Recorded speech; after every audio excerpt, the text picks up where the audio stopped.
Prime Minister's fears for a summer of riots in Fraying, UK. Yeah, and Angela Rayner came out yesterday and said after they had an away day in June, on the back of that, one of the executive directors of the government said, look, it's a disparate, broken Britain, right? And this is it. But Angela Rayner has actually come out and said, because of deindustrialisation, because of lack of resilience in places of abject poverty, and indeed lack of pride of the country, people have become so upset, so disingenuous and so angry about what's happening in the country. Wait, so she didn't mention anything at all about the hotels, the illegal migrant hotels, she just went straight for it's a Thatcher's fault, Alex, basically. No, well, listen, let's take a bit of a step back, OK? These hotels were running under Conservative leadership, OK, for the past 10, 14 years. Yep. Labour inherited an awful lot of mess, but Labour, in my view, haven't done much to actually help engage the country, get inside it. Now, for all she was banging on yesterday about the reasons why, she was pointing to going forward. Well, I'm sorry, in my view, she shot herself in the foot, because everything that she said is a result of what's happening. Reform have said where it was going to happen, and indeed the only party that have come out to say we can actually help with this is Reform. So unless they take a leaf out of the populist book, unless they start listening to the people on the ground, us, the democratic people who vote for them or didn't vote for them, they're going to have to test the litmus paper, which is burning brightly and about to erupt into the tinderbox over the summer. Well, schools are off. It's a perfect storm on the back of them wanting to give 16-year-olds the vote, for heaven's sake. And Angela Rayner is talking about having to acknowledge the concerns, but surely we need to go further than acknowledgement. There needs to be action at this point. I mean, we've seen protests in Epping, we've seen protests in Canary Wharf last night. I mean, this is going to spread unless something is done. Well, indeed, I think, Kelly, you're right.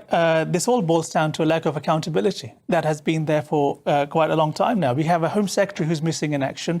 The Home Secretary should have been there in Epping the day after, trying to address people's concerns. Where is Yvette Cooper? What is she doing? Exactly. Where is Yvette Cooper? And they're on recess now, aren't they? And then you've got a Prime Minister who I would say is an Illywacker Prime Minister. Basically, he's a small-time conman. That's what he is. He's sold a pup to the British public at the last election. He's missing in action along with the rest of his cabinet. And whenever something kicks off, because people are too fed up with what's going on in our country, he labels them as the far right. Yeah, he had this interview the other day in the House of Commons. I can't remember what committee he was talking to, and he was asked about his, how would he rate his time? And one of the things he says he's been very bad at is communication. The government's been bad at communication. We're looking at this Britannia Hotel in Canary Wharf, which currently has no asylum seekers in it. No asylum seekers, right? Just to be super clear, there's nobody in it, and there's a protest forming. This is the sort of stuff, don't you think, the government should be coming out and communicating to the public? But what did we have yesterday? We had first the Home Office denying that this hotel in Canary Wharf had any links at all with the migrant situation.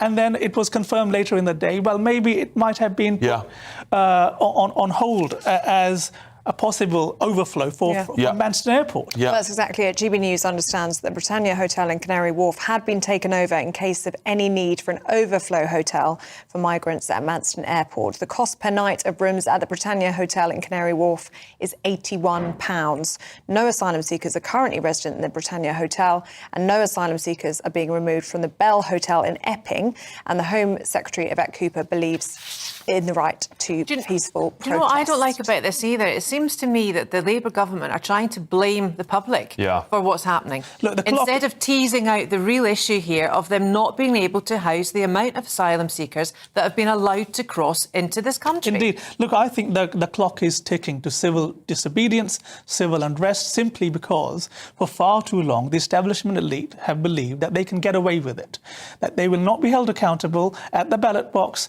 and that is what has happened for so long. People are finally fed up of it. I do think, I mean, time and time again, British people have voted for lower immigration and not let alone illegal migration flooding into the country. And well, I think it's starting to fall apart. He can't even call it illegal. Yeah. He calls it irregular migration. Irregular, But the problem is they can't stem the flow of the small boats. I mean, we're at a record-breaking year, aren't we? 20,000 across so far. It's not just the small boats. I mean, you look at... You've had Border Force on here at GB News, right? And they have said the minute they walk off that plane, the minute they trigger the words, I'm seeking asylum, that's it. Right. We saw that footage of Patrick, and I was here that night, and seeing that footage of one journalist from GB News. We're a small channel, we're a growing but small channel. We were able to find 3 of them within a few hours. I mean, this is ridiculous, isn't it? What that tells us, Alex, is that what is missing is the political will. Now, we saw with President Trump, he came in, we had a massive issue on the Mexican-American border of illegal migration, and he dealt with it.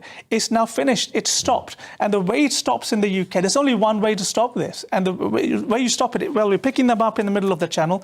We don't drop these people off at Dover. We go and drop them back off at Calais. What are the French going to do? Wake up from their 35-hour a week working week? It all comes, doesn't it, concern and alarm at the very top of government that we could see a repeat of the summer riots that we saw last year. Concerns over immigration. Already we've seen protests in Epping, haven't we, in Essex, and also hearing reports that there were protests in Canary Wharf last night. What do you make of this? I mean, Angela Rayner's talking about the government needing to acknowledge real concerns about rapid change migration in order to diffuse community tensions. They've been acknowledging concerns as so as the last government to the one before, and that doesn't do anything to diffuse it. Underlying people's anger in this country is the fact that living standards for most people have fallen, our public services have got worse, and the government is doing absolutely nothing about it. Now, objectively, and also in my opinion, this is not the fault of migrants, of Muslims, of minorities, but those are the ones who get scapegoated for this.